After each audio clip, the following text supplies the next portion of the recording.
Alright, we look like we're working to me. Nice. What do we got today? We got Imperium. 84 through 88.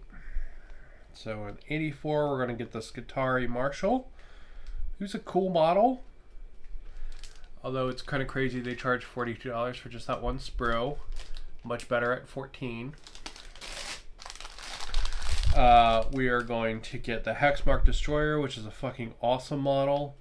It's a big multi-arm, multi-leg crab thing. And then we're going to get 2/3 of a Dreadnought. Yeah, we'll talk more about the Dreadnought when we get to it, but it's really cool. It's not the monopost Dreadnought, which is what I was expecting. It's actually the full multi-part Dreadnought kit. It's really cool. So, all right, let's rock and roll. Oh man, Imperium's been awesome. I've super enjoyed it. It's been really, really fun. It's kind of sad that I think the next set will actually be the last set. It's a real disappointment. But all right, we got our Skitarii Marshal here. I think he has no options at all. Pretty much one build. He's got a pistol and then a Croceus in the other hand. The Rod of Command, maybe I think it's called. He's got this really cool kind of like sideways crest. And his pistol's cool as shit. Look at that thing. Some kind of big ass laser flintlock. Cool as hell. Really cool model. So this was the model they put out for 9th edition for the Adeptus Mechanicus actually getting a model. This was the one model they got, so. Let's see. Actually, no, that's not true. This guy came out.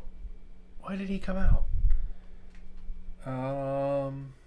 Because 9th edition they got the birds and the plane and the dogs.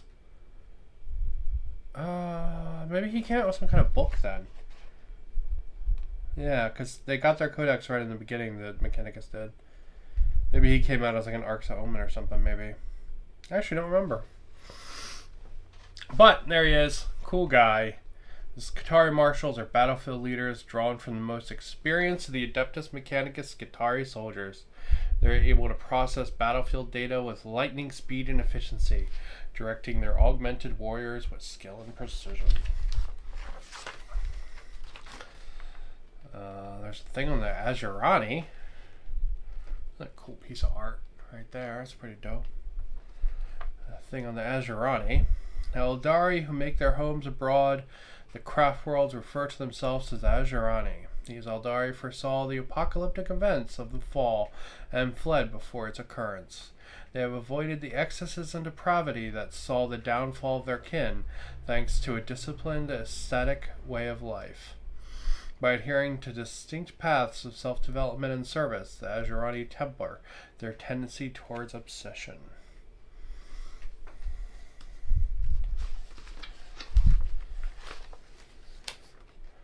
Path of the Outcast, Path of the Warrior, or Path of the Seer. And then we've got a story about Magnitha Primus, which looks like Tyranids versus Adeptus Mechanicus. Oh, it's a pretty long story too. Multiple pages. Cool piece of art there. And then we have how to build the Skitarii Marshal. You should be able to figure that one out without instructions. But in case you need instructions, there they are. And then how to paint him. A whole bunch on how to paint him. And then Warlord traits for the Adeptus Mechanicus.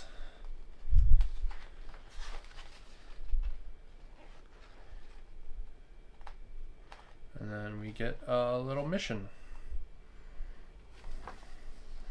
Nice. Alrighty. Next up.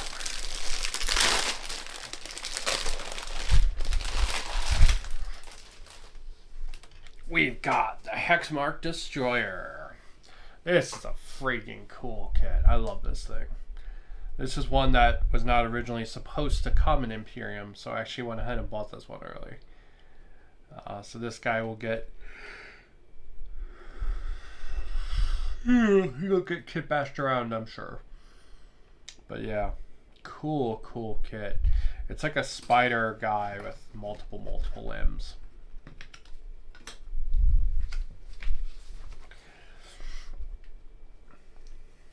Yeah, pretty cool. If I remember, he doesn't have any alternate options. Yeah, I was kind of thinking if he came with an alternate head, but he doesn't. The Hexmark Destroyer. Tripedo Necron Sharpshooter.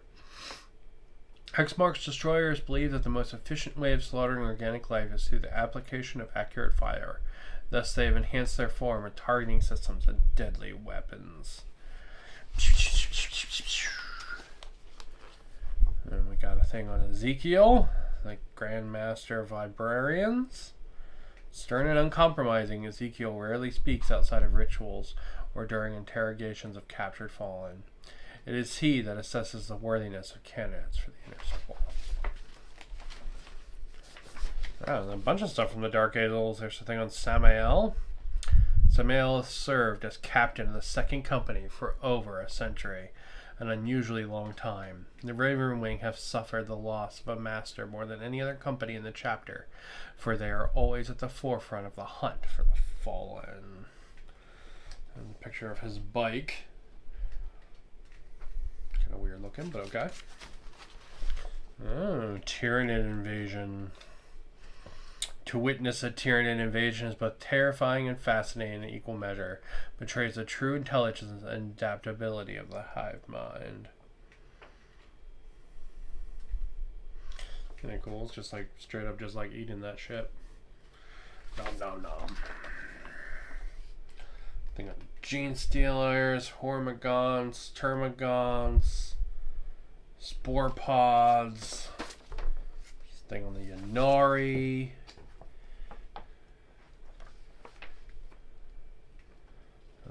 Rain. Weird. And then we got another story. A space hulk has emerged from the warp above a remote imperial world. A Necron cryptek is drawn to the hulk by the prospect of unearthing lost treasures and ancient technology. His boarding party are not alone, however. The Les's races are no less hungry for plunder and salvage. Aww. Pretty cool. Then we got instructions on how to build the Necron Destroyer. He actually has a little bit of a complex build because he's got all these wires and stuff that go to all his guns. It is actually going to make him really hard to kit bash. And then we got some instructions for painting him up. And we got some rules for him that are now out of date. And shoot all the things. We got a little mission with some lore and a setup. And then 86, 87, and 88 are our big boy. They're our chunky boy. All right, let's see what this is. March to War. The Leagues of Votan. Now, see, the Leagues of Votan, I don't even think were announced when Imperium began.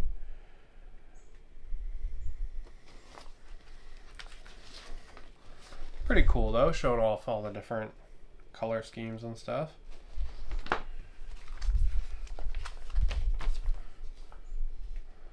Brockhere Thunderkin. Yeah, that's pretty cool. Alright, let's start opening up the big boy. Now, the really annoying thing is we're not going to... Because I'm actually really excited for this Dreadnought, because I've actually never built one of these.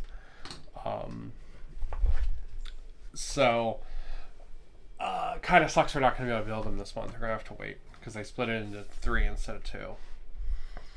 But man, we got a bunch of cool stuff there. We got a big plasma gun. That's pretty dope.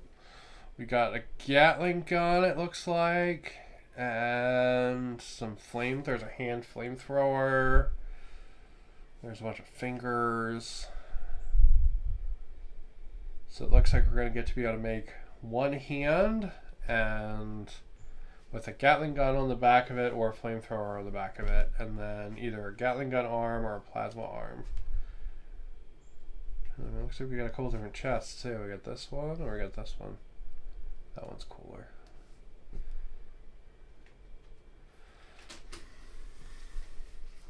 So it's like the gun sprue.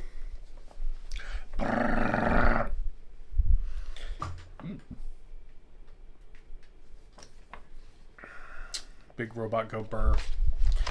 Let's see. You can have a Redemptor fist, an onslaught Gatling cannon, or a heavy flamer, or another onslaught Gatling cannon. He's got storm bolters on the side, and he has a big ass plasma gun. Oh, or a rocket pod. Man, he comes packing. Oh, let's read about the Dreadnought. Redemptor Dreadnoughts are colossal war machines armed with an array of devastating weapons. Each of these towering walkers is piloted by a space marine who fell in battle only to voluntarily continue the fight by being sealed within a Redemptor Dreadnought sarcophagus.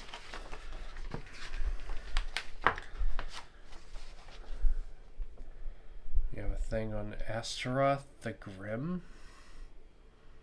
I actually don't know who that is. His armor looks like it's made out of muscle, though.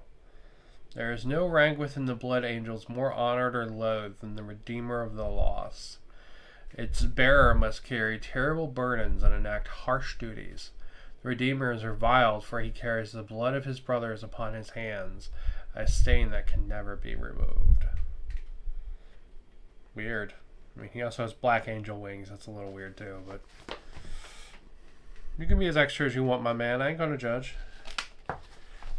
Lamartis, Guardian of the Lost. Few knew the nuances and edicts of the Cult Sanguinius or the doctrines and beliefs of the Blood Angels and their successors better than Chaplain Lamartis. For all his wisdom and knowledge, however, the chaplain was no less vulnerable to the effects of the Black Rage. That's a thing on Death Company. Let's see, we got a thing on Catachan here. The hardened jungle fighters of the Death World Catachan have served the Astra Militarum with distinction for millennia. When their homeworld came under attack, they resolved to defend it no matter the cost in lives and material.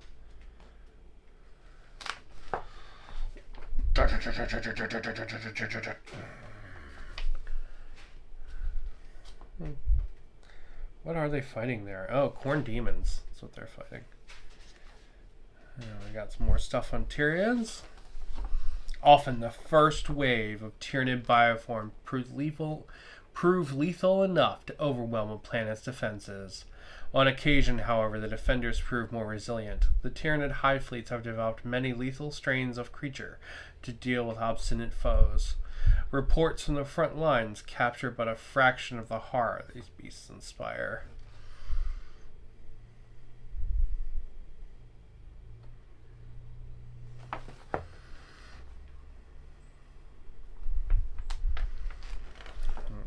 We got spores, synaptic creatures, whatever the hell that is. I guess some kind of carnifex. And then we got a thing on the flesh terrors, who are also fighting some Tyranids there. Savage and feral, the flesh terrors have established a reputation for ruthlessness and are feared as much by their supposed allies as their enemies. It's because they eat people. Thing on the devastation of Baal. And a story called the Green Hell. An infestation of orcs plagued the wilds of Catachan. The jungle fighters seek to use the terrain of the death world against their greenskin foes, luring them to their deaths. As battle rages, the flora and fauna of Catachan stirs to life, hungry for fresh meat. Got some more pictures of orcs.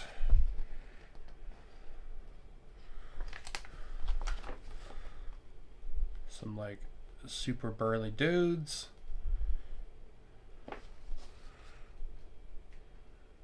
Some dudes fighting orcs down there.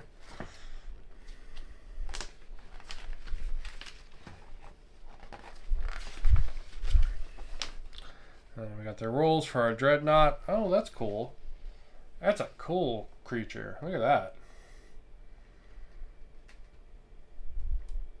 Yeah, that's cool as hell. Big ass claw millipede. All the different kind of weapons. And another mission. Oh.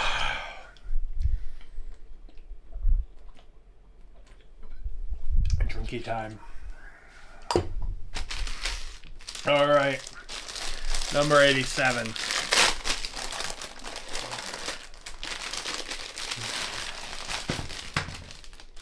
What do we have in this one? We've got part of the body. We've got the hips. We have parts of the back. That's what that is. This is shin armor. That's shoulder armor. That's a foot. This is one of the... This is the gun arm, I believe. That's what that is. Maybe. Maybe it's something else. Yeah. There's one of the hips. There's another hip.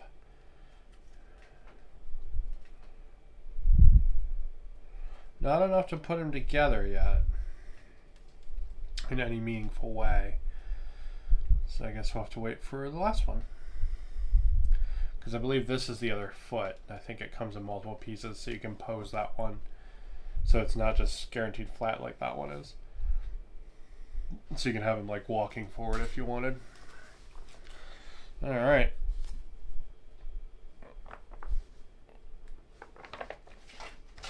Sabbat Worlds. The Sabbat Worlds campaign was one of expulsion and reconquest, fought against the chaos-tainted cultists under the leader of the group of heretical magisters.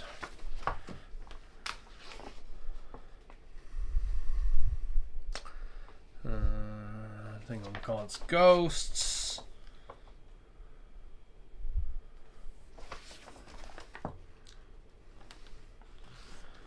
Chaos Command.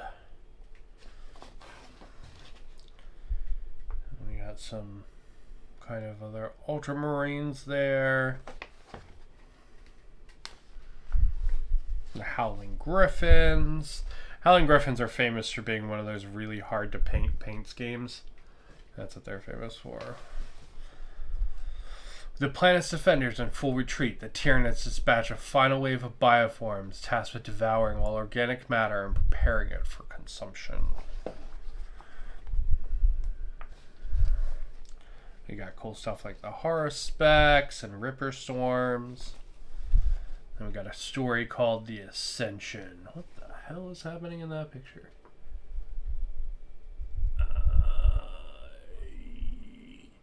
I see meat and eyes and teeth. I don't know what else is happening in that picture.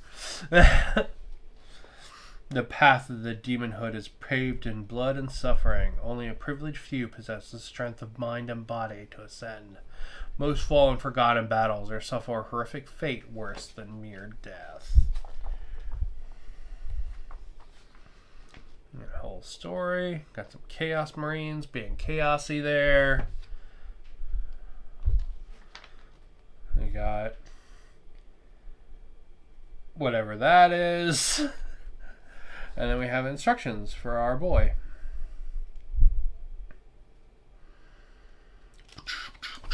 And there's some shots of an alternate build, how you can build it open, or with the machine gun, or with the rocket pods.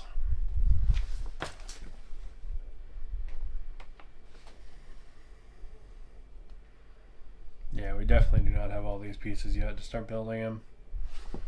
I have to wait for the third issue.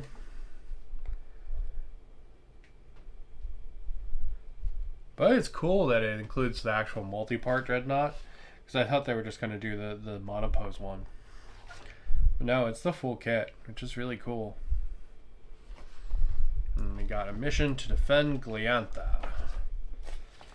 Next time, we can see we get the last part of the dreadnought.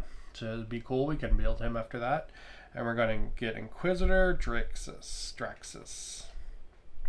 Who's a really cool model, an amazing kit bash fodder if you don't think the default model. But the next one will probably be, I'm assuming, the last month of Imperium, which is kind of a shame.